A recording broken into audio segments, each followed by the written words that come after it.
iniciando uma série de exposições bíblicas na primeira epístola do apóstolo Pedro, 1 de Pedro,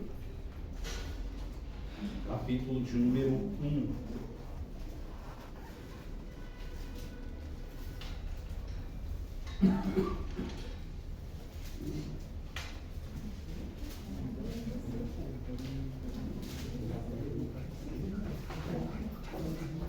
Lá no finalzinho da Bíblia, um pouquinho antes de Apocalipse.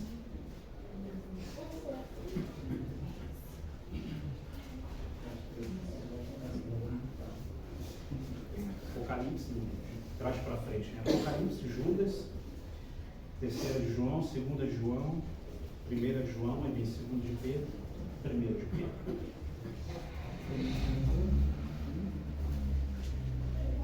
Nós já estudamos aqui, fizemos exposições versículo por versículo nas quartas-feiras na epístola do apóstolo João, 1 de João. Estudamos toda a epístola de 1 de João.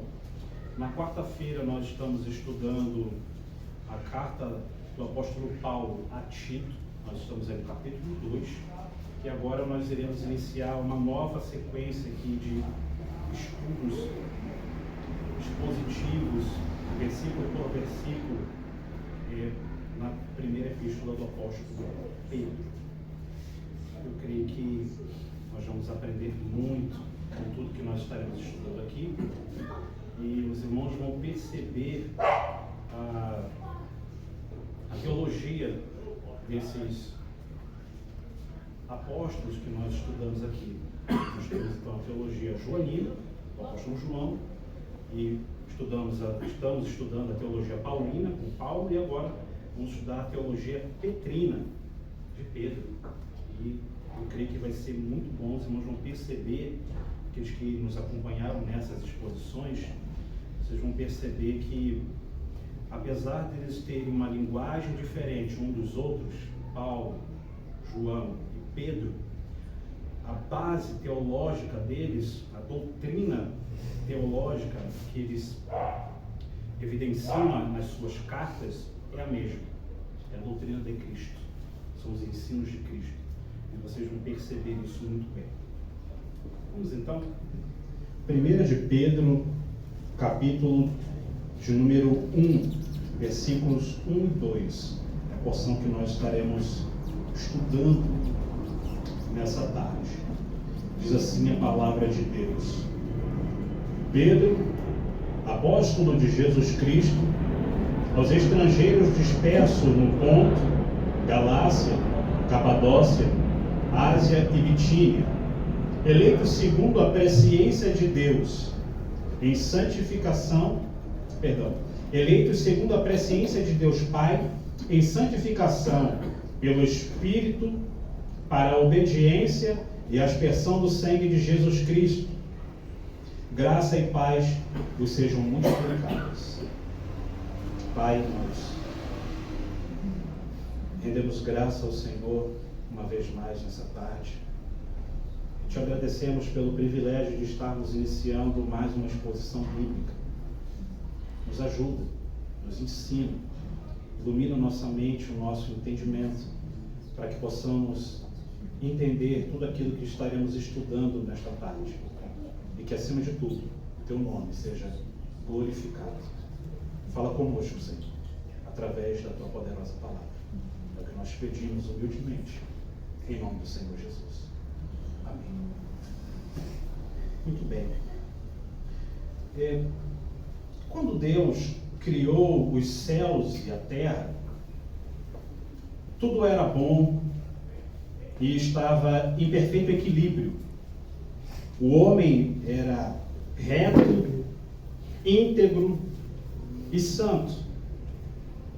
E por conta disso, desfrutava de um estado de pura alegria, intimidade e plena harmonia com Deus. E continuaria nesse estado de santidade e retidão e comunhão com Deus se ele demonstrasse fidelidade e obediência total a Deus. Não comendo do fruto da árvore do conhecimento do bem e do mal.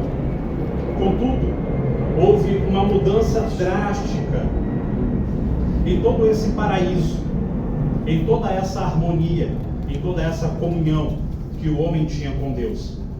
A partir do momento em que o homem desobedeceu ao Senhor e caiu em um estado de corrupção e julgamento, toda a criação foi colocada sobre uma maldição divina em consequência do pecado de Adão e Eva.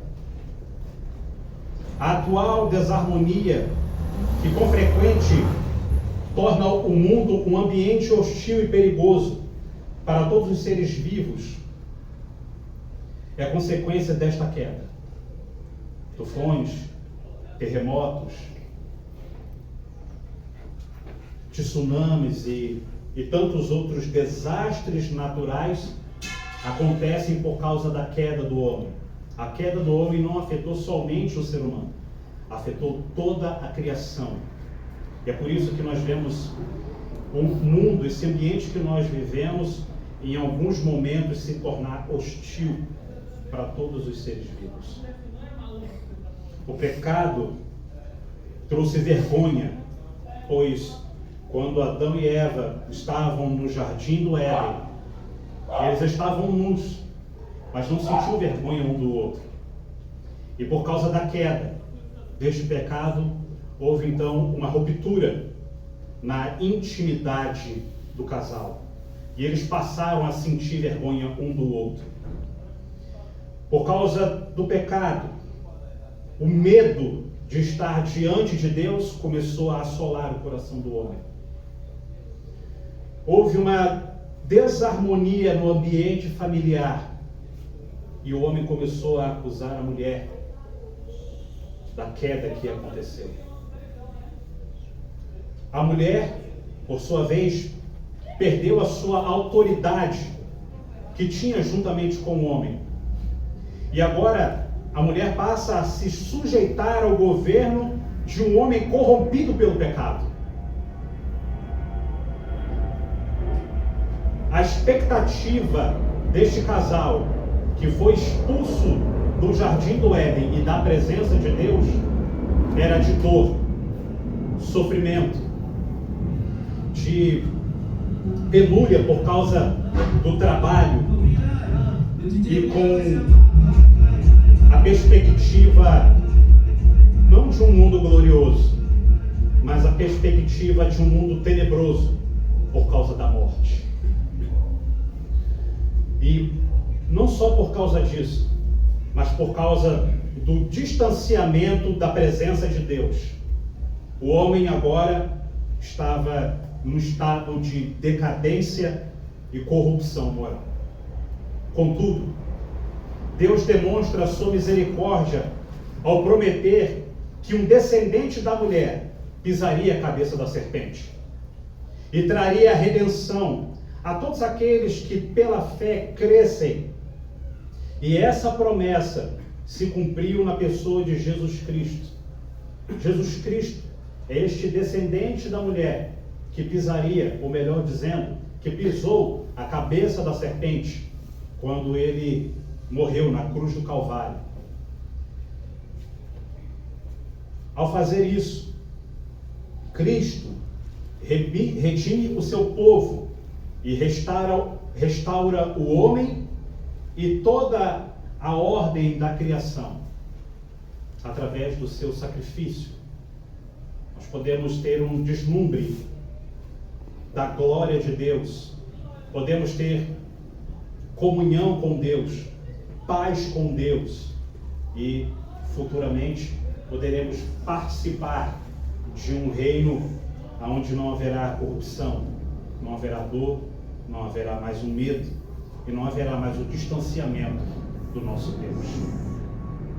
E é isso que o apóstolo Pedro quer trazer para nós através deste escrito da sua carta.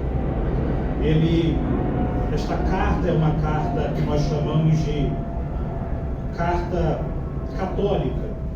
A palavra católico quer dizer universal.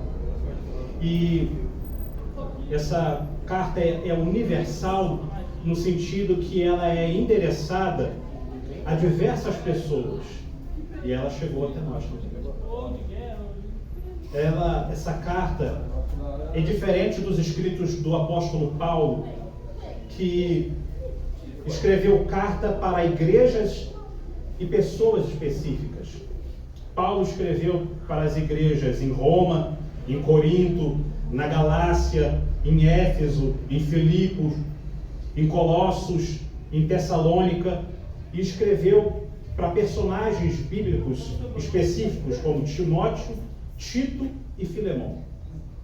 E Pedro aborda nesta carta, de forma geral a todos os crentes, aspectos da fé e da conduta cristã. Pedro quer trazer à mente dos seus leitores a doutrina de Cristo e a prática cristã. Ele quer trazer a fé e a conduta como cristãos, aqueles que creram em Cristo, que foram regenerados, redimidos, que foram salvos e que entenderam a mensagem do Evangelho. Agora eles devem ter uma prática de vida diferente da que eles viviam no passado. A sua prática agora deve ser segundo os padrões da Escritura, ao qual Cristo estabeleceu, ao qual Deus, através dos seus servos, os apóstolos e profetas, registraram nas Escrituras. E Pedro quer trazer isso aos seus leitores, essa doutrina e prática reta, de forma com que aqueles que tiveram contato com esse escrito do apóstolo Pedro tiveram consolo no meio das tribulações. E esse é o tema que eu estarei abordando aqui no início dessa ministração. Os eleitos estão guardados por Deus. Este é o tema que nós estaremos aqui trabalhando em cima dele. Eu tenho algumas considerações iniciais antes de nós irmos para o texto propriamente dito. Primeiro, nós vemos aqui no nosso texto que Pedro inicia a sua carta dizendo quem é que está escrevendo. É diferente de hoje. A gente geralmente faz alguma carta ou algum escrito e no final a gente assina embaixo daquilo que a gente, confirmando aquilo que nós falamos ou escrevemos. E a carta de Pedro, ela se inicia com o remetente e os seus destinatários, porque essa carta era escrita num rolo. Não era como a carta que nós escrevemos hoje. Hoje a gente já deixou até de escrever carta, né? Então ela só recebe uma cartinha do banco, com a fatura do cartão e tudo mais. Mas naquela época eles utilizavam esse modelo de correspondência. E essa carta era então enrolada num rolo. Então, para que a pessoa pudesse saber quem foi que enviou aquela carta e qual era os destinatários daquela carta, era escrito então já no início da carta. Quando eles abriam, já viam aqui quem era que tinha enviado e para quem enviou. Não precisava desenrolar todo o rolo para no finalzinho saber quem era o escritor daquela carta. Primeira de Pedro foi o primeiro livro reconhecido no cânon como livro inspirado. Isso também é uma das considerações iniciais para que a gente possa entrar no que nós estaremos estudando aqui. A primeira epístola, essa primeira carta do apóstolo Pedro foi o primeiro escrito considerado como inspirado no Novo Testamento. Entrou no cânon das Escrituras. E esta carta, ela tem uma particularidade especial, Nós sabemos que o Novo Testamento foi escrito em grego. O Antigo Testamento foi escrito em hebraico e algumas partes em aramaico. E esta carta foi escrita em grego também. Porém, ela tem uma particularidade que o grego desta carta, escrita pelo apóstolo Pedro, ela tem o grego mais refinado, mais bonito, mais bem escrito de todo o Novo Testamento. E isso é algo que os inimigos das Escrituras dizem que essa é uma das evidências que apontam que Pedro não é o autor desta carta, porque Pedro era um pescador iletrado e não falava e escrevia tão bem como essa carta é escrita. E isso não é verdade. Nós sabemos que essa carta foi escrita em torno do ano 60 a 68 depois de Cristo. Alguns dizem que foi a partir do ano 64, mas a maioria dos teólogos dizem que é do ano 60 ao 68 depois de Cristo. Isso indica que foram cerca de 30 anos depois de que Cristo estava com os apóstolos e ensinou a eles. Haviam passado 30 anos e Pedro poderia muito bem ter aprendido e aperfeiçoado o seu grego, como nós vemos escrito aqui. Então, isso não é uma das prerrogativas que desabonam o apóstolo Pedro no escrito desta epístola. O nosso ponto 1 vai dizer o seguinte: Pedro, o representante de Cristo. É baseado no ponto 1 do nosso versículo de número 1. Pedro, apóstolo de Jesus Cristo. E fica a pergunta: quem é Pedro? Quem é esse personagem? Pedro, nós temos algumas evidências internas, tanto na epístola quanto nos evangelhos.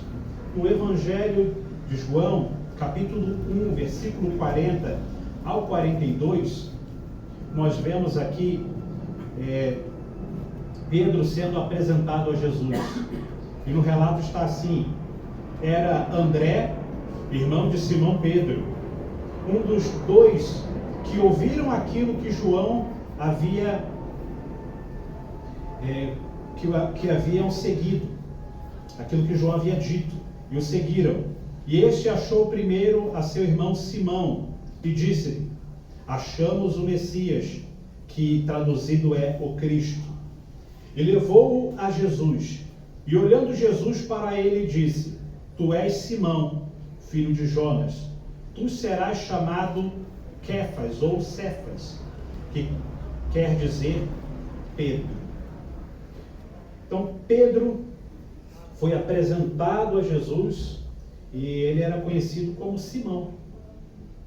Jesus deu esse nome a ele de Pedro. Ele ficou conhecido como Simão Pedro. E esse nome em grego, Kefas, ou chamado como Pedro em português, tem um significado de rocha.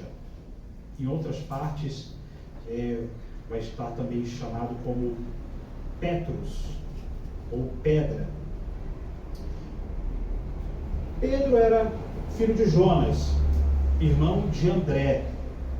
Nasceu em Betsaida, uma cidade ao redor do mar da Galileia. Casado, ele, depois do seu casamento, se mudou para a cidade de Cafarnaum, a mesma cidade que Jesus morava. Pedro era um empresário do ramo pesqueiro. Ele era pescador e sócio nessa empresa de pesca com seu irmão André e os dois filhos de Zebedeu, Tiago e João.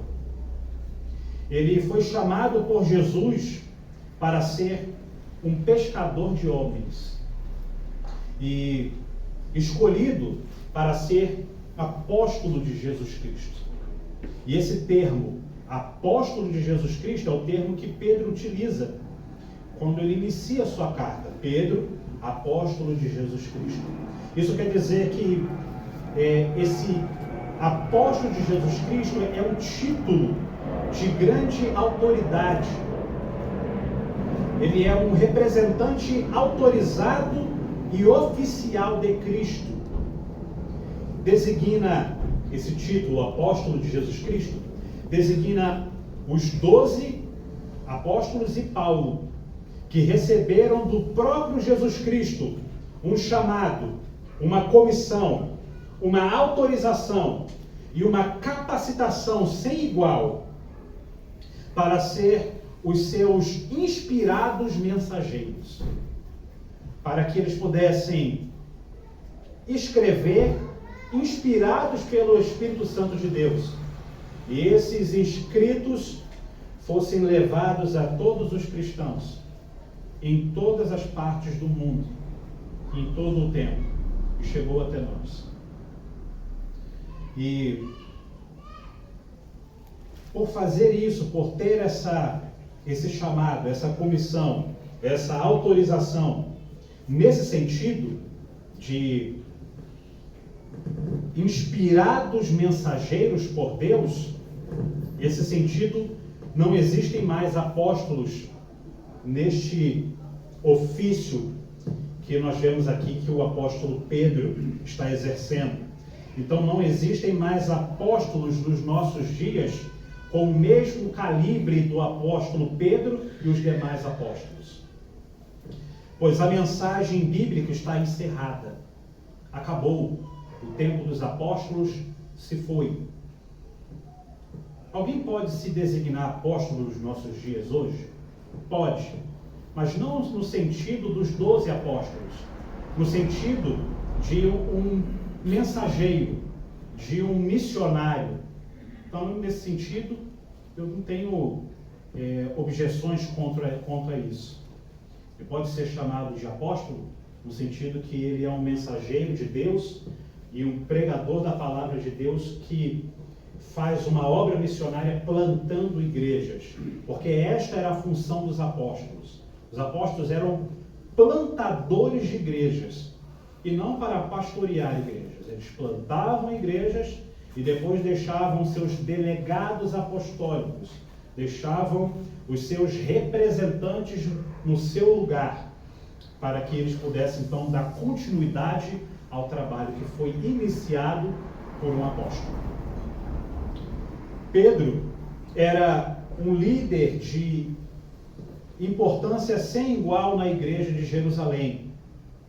Ele tinha um temperamento forte, falava às vezes sem pensar, tomava algumas atitudes também sem pensar.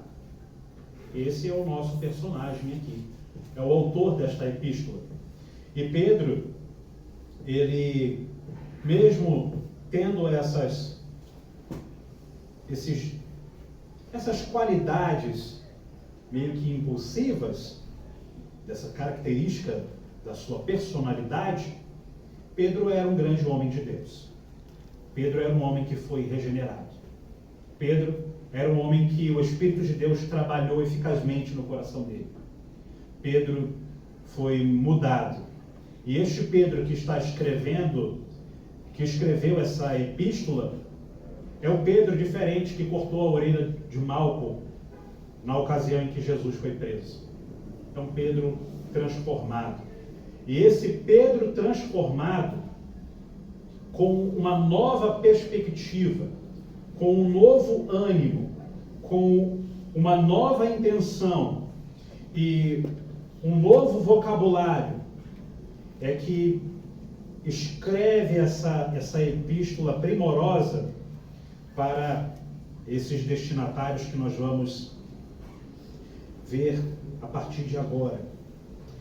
Uma outra particularidade de Pedro, e entre os demais apóstolos, é que todos os demais apóstolos são citados 142 vezes no Novo Testamento. Em todo o Novo Testamento. Porém, o nome de Pedro é citado 210 vezes.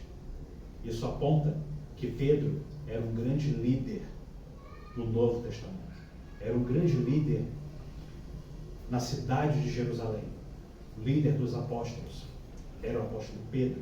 Esse homem que era impossível, que às vezes falava sem pensar e agia sem pensar. Era um homem totalmente improvável para esta função. Era um homem que não tinha calibre nem qualificação nenhuma para ser o líder dos apóstolos, para ser o líder da igreja em Jerusalém, que era a sede apostólica.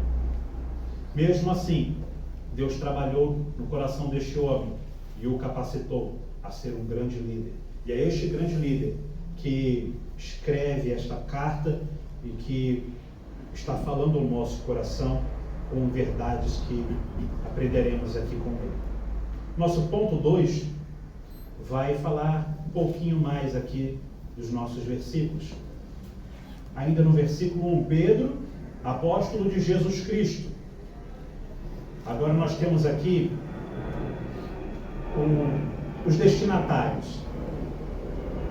Aos estrangeiros dispersos no Ponto, Galácia, Capadócia, Ásia e Bitínia. Nosso ponto 2 é baseado nessa parte B do versículo 1, que eu coloquei o título assim: dispersos, porém seguros. Dispersos, porém seguros. Vocês entenderão por que esses crentes foram dispersos, mas estão seguros debaixo das potentes mãos de Deus. Em Atos, capítulo 2, muitos judeus de várias nações diferentes estavam reunidos por conta da festa de Pentecostes.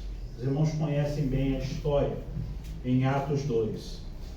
E aquela multidão de várias nações diferentes testemunhou perplexo ao se deparar com os apóstolos e discípulos falando as grandezas de Deus nos idiomas de cada nação que se encontrava ali.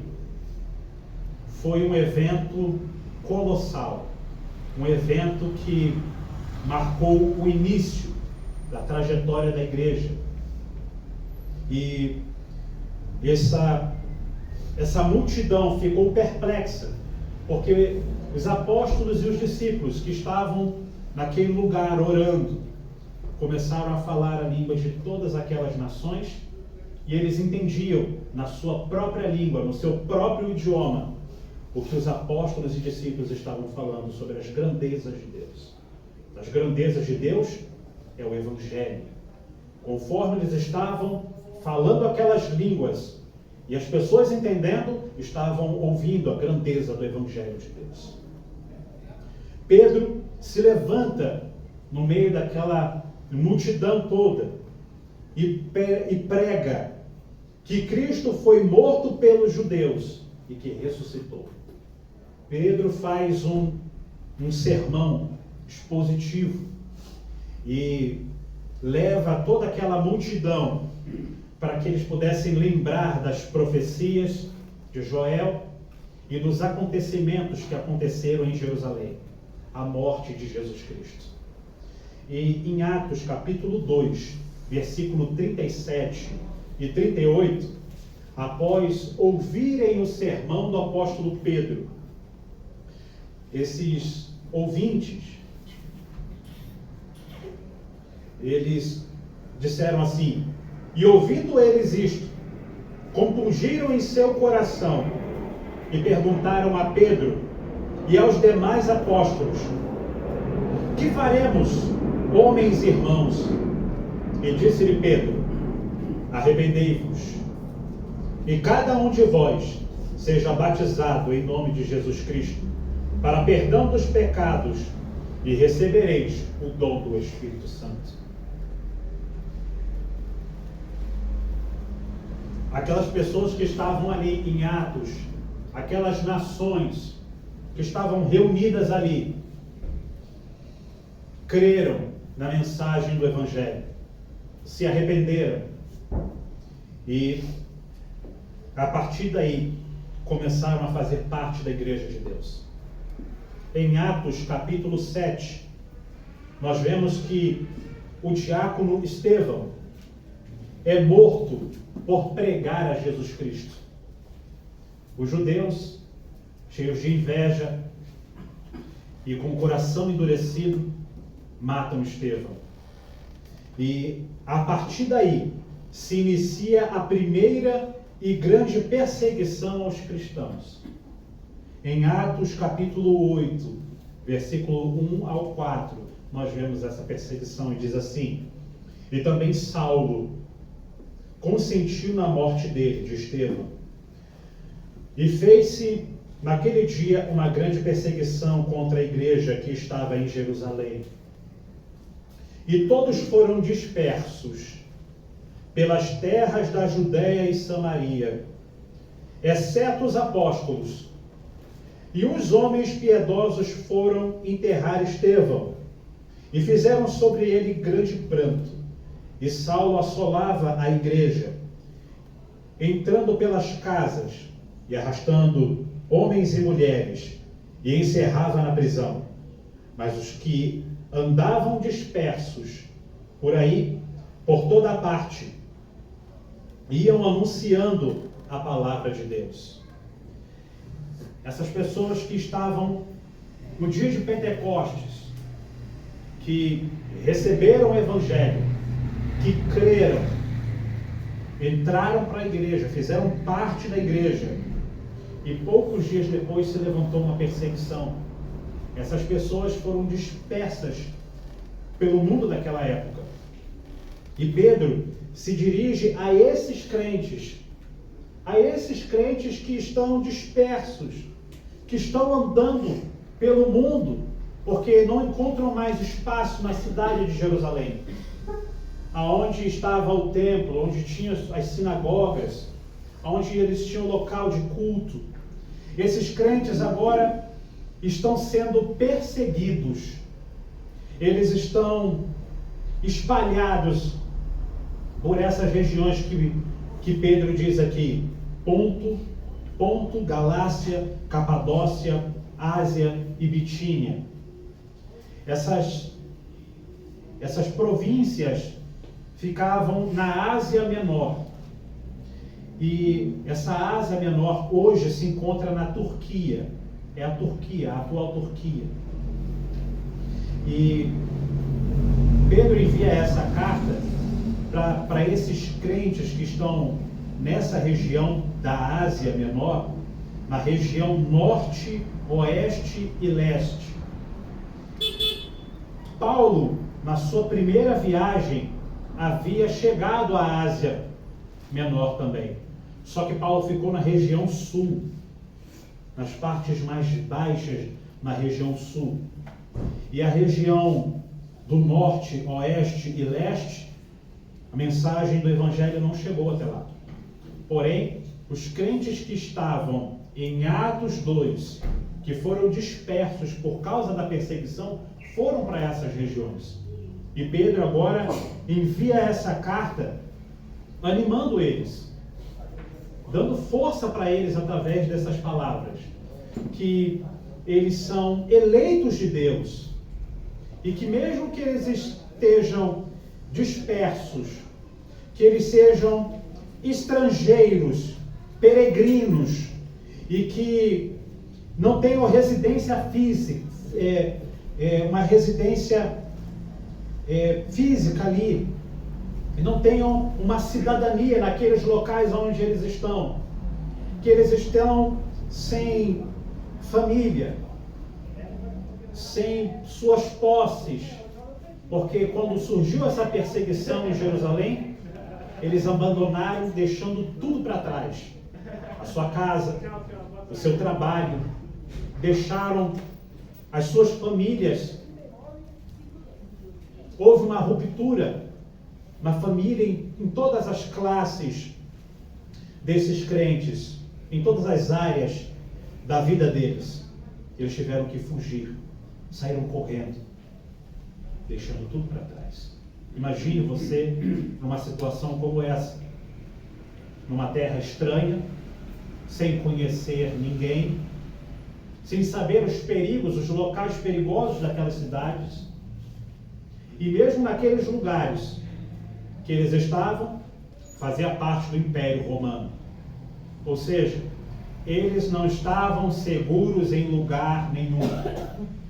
Aonde eles estivessem, no Ponto, na Galácia, na Capadócia, na Ásia ou na Bitínia, fazia parte do Império Romano. E eles estavam agora sendo judiados por causa da sua fé. Estavam sendo massacrados, mortos, perseguidos por causa que proferiam a fé em Cristo. E Pedro escreve para esses crentes, trazendo esperança ao coração deles. Que mesmo que eles estejam numa terra estranha, que eles estejam distantes da família, que eles estejam sem posses, talvez passando nudez, frio, fome e várias privações, mesmo assim, Deus não havia esquecido eles. Mesmo assim, numa situação perigosa, numa situação difícil, escassez, perseguição, tribulação, angústia, medo, Deus estava com eles. E talvez o apóstolo tenha o mesmo entendimento que o autor aos Hebreus tinha ao escrever Hebreus 11:38, do qual está escrito assim: dos quais o mundo não era digno, errantes pelos desertos e montes e pelas covas e cavernas da terra, se escondendo por causa da sua fé. Isso quer dizer que todos os herdeiros da salvação estão sem lar neste mundo presente. Você tem uma casa, talvez seja própria ou de aluguel. Você tem um teto onde você pode descansar. Porém, nós como cristãos devemos ter em mente que este mundo que nós estamos vivendo aqui, essa pátria brasileira que nós vivemos, é passageira. O nosso local de descanso não é aqui. Que neste mundo tenebroso, que foi corrompido pelo pecado, como eu disse no início da nossa ministração, que às vezes se torna hostil, perigoso ao nosso redor, não é o local em que nós podemos depositar a nossa confiança. Porque tudo isso que nós temos hoje, um dia pode nos ser tirado, como os crentes que estavam aqui em Atos 2 e estão estrangeiros dispersos por toda a Ásia Menor. Nós podemos passar também por momentos de privação, momentos de angústia. E o apóstolo Pedro quer trazer à mente dos seus leitores e à nossa mente que nós devemos estar preparados para quando o dia mal bater na nossa porta. O dia mal pode bater na nossa porta através de uma perseguição como essa. Isso pode acontecer, e isso acontece nos nossos dias. No nosso país, nós não temos uma perseguição contra os crentes de uma forma aberta. A perseguição contra os crentes é de forma velada, de forma oculta, através de leis que tentam restringir a nossa liberdade, que tentam apagar a nossa chama da fé, que tentam calar a nossa voz quando nós falamos contra o pecado. É uma perseguição, mas é uma perseguição velada. Mas um dia essa perseguição pode ser uma perseguição aberta, como os nossos irmãos da Coreia do Norte. Nossos irmãos que estão ali na Coreia do Norte são perseguidos. É o país que está no número 1, top 1, que persegue os cristãos no mundo. Lá os cristãos não podem adorar como estamos fazendo aqui.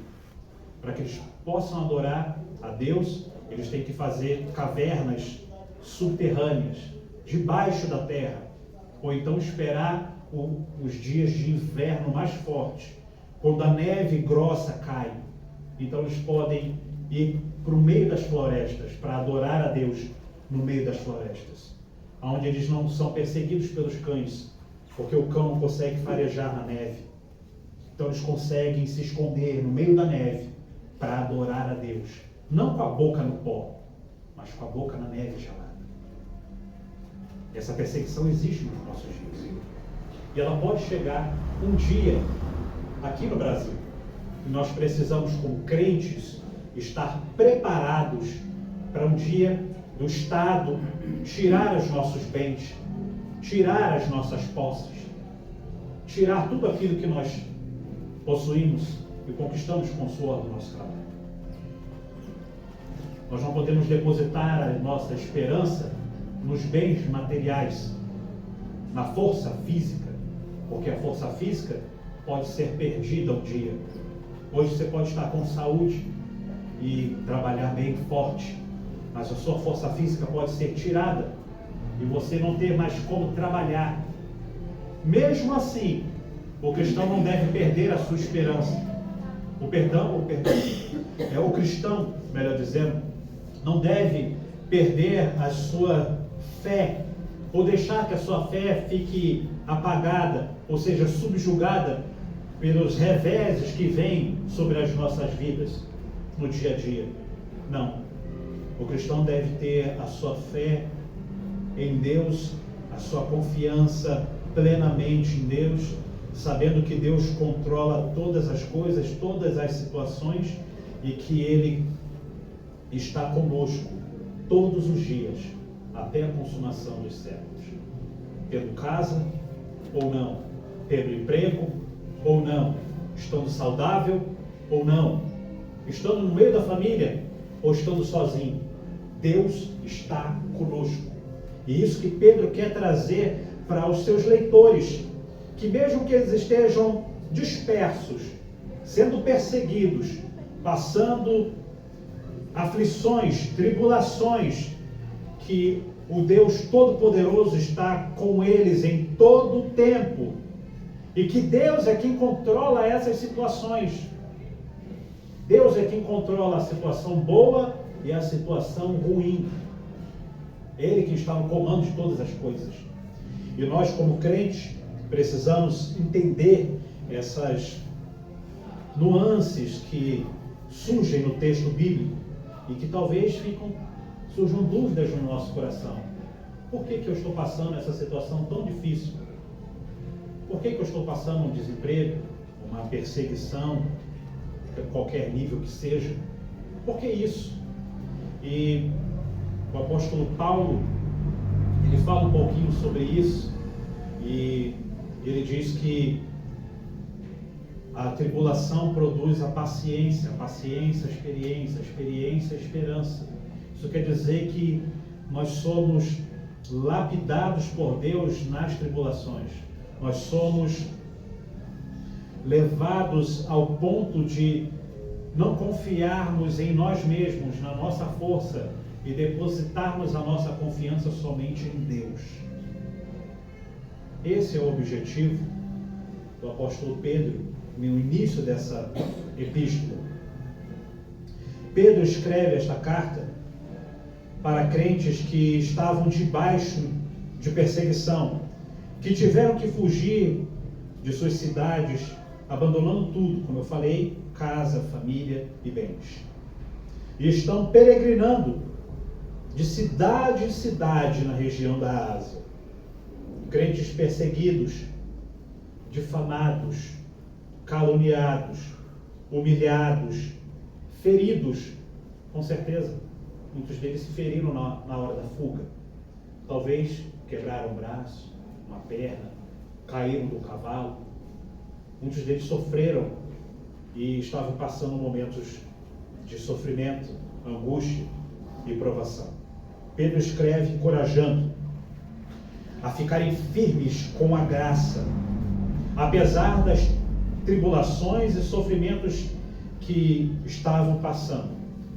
E é um ponto muito importante que nós precisamos entender aqui, é que os eleitos de Deus, aqueles que creram em Jesus, têm total segurança de que nada, nem ninguém, pode nos separar do amor de Deus. O crente deve ter essa segurança. Nada, nem ninguém pode nos separar do amor de Deus. Em João, capítulo 10, versículo 28 ao 30, o Senhor Jesus deixa uma palavra de consolo aos crentes. Ele diz assim: eu dou-lhes a vida eterna, e nunca hão de perecer, e ninguém as arrebatará da minha mão. Meu Pai, que mas deu, é maior do que todos, e ninguém pode arrebatá-las da mão de meu Pai.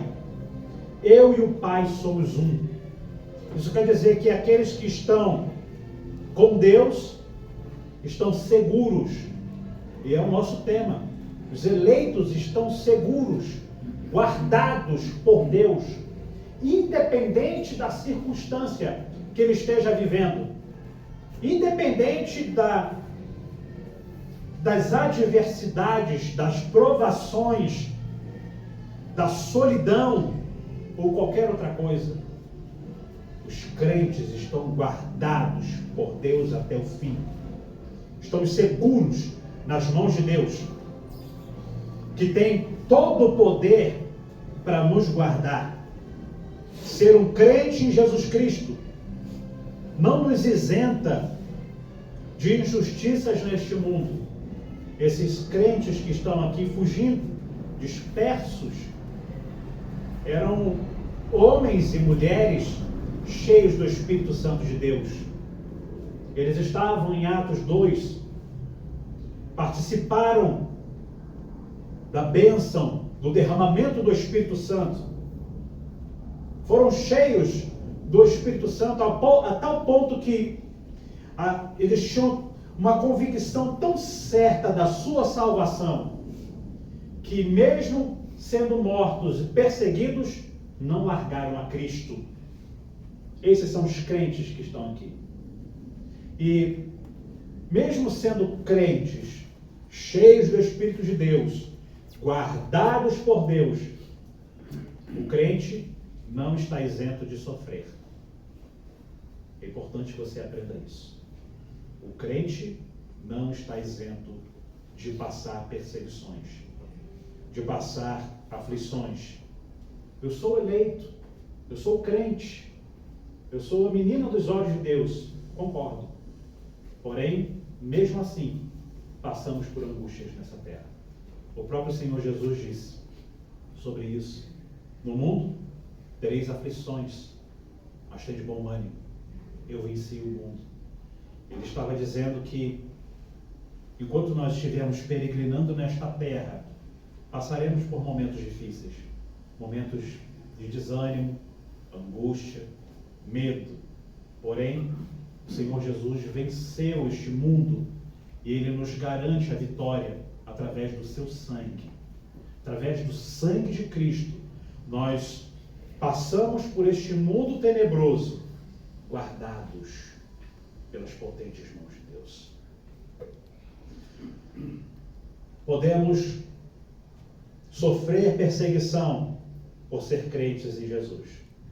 Podemos perder a liberdade de falar sobre o pecado, sobre o homossexualismo, sobre o adultério e tantas outras coisas mais. O governo pode criar leis que impeçam os pastores de falar sobre esses temas. E isso pode nos levar também, não só a perder a liberdade de expressão, mas podemos também perder a nossa liberdade, literalmente, sermos presos por proferir a fé em Cristo, por não nos igualarmos a este mundo tenebroso, por nos guardarmos do mal, por termos atitudes diferentes, atitudes que são de acordo com a lei de Deus e não com esse mundo corrompido. Tudo isso pode nos levar à perseguição, perda da liberdade, perda dos bens também. Pedro quer dizer que com esta carta que está endereçada aos eleitos de Deus, aos escolhidos de Deus, que a sua salvação está segura. Mesmo que sejamos afligidos por um vendaval, por perseguições, a nossa salvação continua a mesma. Nenhuma aflição, nada, nem ninguém pode tirar a salvação que Deus concedeu a você. E Pedro quer trazer isso também nos primeiros versículos dessa epístola. Eu vou indo para o nosso término.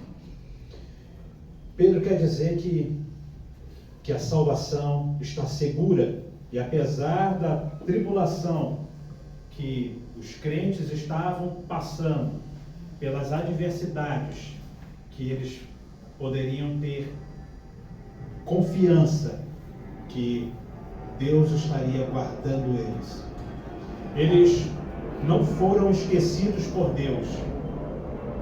Pedro está então confortando aqueles crentes e lembrando a eles que, apesar de estarem sofrendo perseguição, apesar de estarem distantes da sua pátria, que eles eram amados de Deus, que eles eram eleitos de Deus. E isso não pode ser apagado da sua mente. O crente não pode esquecer disso. É isso que é o nosso combustível. É isso que nos dá força.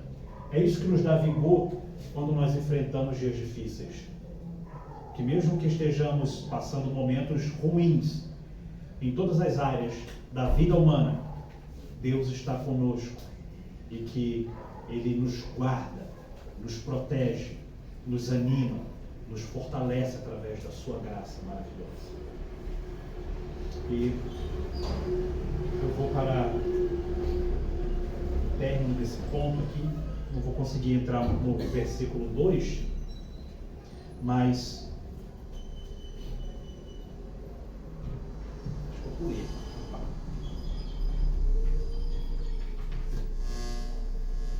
Não vai dar para entrar no nosso ponto 3, mas eu encerro aqui no nosso ponto 2. E que, mesmo sendo estrangeiros, peregrinos, Deus está com eles. Deus está conosco. Então, se você está passando provações, enfermidades, angústias, pesares, momentos difíceis na sua vida, saiba que Deus está com você. Deus não te desampara. E que esses momentos de aflição, tribulação, dor, angústia, vão contribuir para a glória de Deus. Isso vai fazer com que você tenha experiência com Deus. Vai fazer com que você seja aperfeiçoado na dor. Para que você, através do sofrimento, e não é ruim, não é bom isso, o sofrimento é ruim. O sofrimento é ruim. Mas mesmo no sofrimento, podemos ver o poder de Deus agindo a favor dos crentes. É isso que Pedro quer trazer no início desse capítulo aqui. Felizmente eu não vou conseguir entrar no ponto 3, já deu o nosso horário aqui, faltam alguns minutinhos, eu não vou conseguir entrar. Mas na semana que vem, a gente prossegue no ponto 3. Pedro evidencia a Trindade no controle e sustento da salvação. Nós vamos ver como Deus trabalha eficazmente na vida dos seus, guardando, livrando, sustentando até o fim. Que Deus abençoe. Vamos orar a Deus. Pai Santo e Justo, nós te agradecemos por tudo que aprendemos nessa tarde. Obrigado, Senhor, por nos confortar com essas palavras que o apóstolo Pedro escreveu, inspirado pelo Espírito Santo. Obrigado, Senhor, por nos dar o entendimento que, mesmo em situações difíceis, em situações de perseguição, de medo, de angústia, de dor, o Senhor está conosco. Assim como Adão e Eva, que pecaram, caíram e foram expulsos da presença do Senhor e tiveram que viver nesse mundo hostil, neste mundo tenebroso, mas o Senhor não os deixou desamparados. Eles fizeram roupas com folhas de figueira para tentar cobrir a sua nudez, mas essas roupas não eram suficientes. Por isso o Senhor matou um animal e os cobriu com peles, trazendo uma vestimenta sobre eles, trazendo conforto sobre aquele momento de dor e tristeza. E mesmo naquele mundo tenebroso, cheio de feras, desastres naturais e incertezas, o Senhor os dirigiu, o Senhor os guardou, o Senhor os abençoou e eles foram frutíferos. E também, da mesma forma, aqueles que foram dispersos naquele momento em que aconteceu a primeira perseguição em Jerusalém, o Senhor guardou também o seu povo. E, da mesma forma, o Senhor também nos guarda, nos trazendo provisão, nos trazendo proteção, nos trazendo força, vigor e nos capacitando através do Teu Espírito Santo a servir o Senhor, a estar na Sua presença, a confessar os nossos pecados, a nos arrependermos dos nossos pecados e estarmos aos pés da cruz e sermos purificados pelo sangue do Cordeiro. Obrigado, Senhor, por nos dar esse entendimento, que mesmo sendo eleitos, salvos, guardados pelo Senhor, podemos passar momentos de tribulação e aflição. E mesmo assim, o Senhor está conosco todos os dias, até a consumação dos séculos. E que o Senhor usa a aflição, a tribulação, para nos levarmos ao pleno conhecimento do Senhor, nos aproximando mais do Senhor, nos fazendo dependentes de Ti. Obrigado por nos dar este entendimento. Que o Teu nome seja glorificado em cada vida. Despeça o Teu povo em paz e segurança. Dá-nos uma noite abençoada, uma semana de bênçãos na Tua presença. É o que te pedimos, te agradecemos em nome do Senhor Jesus. Amém. Deus abençoe.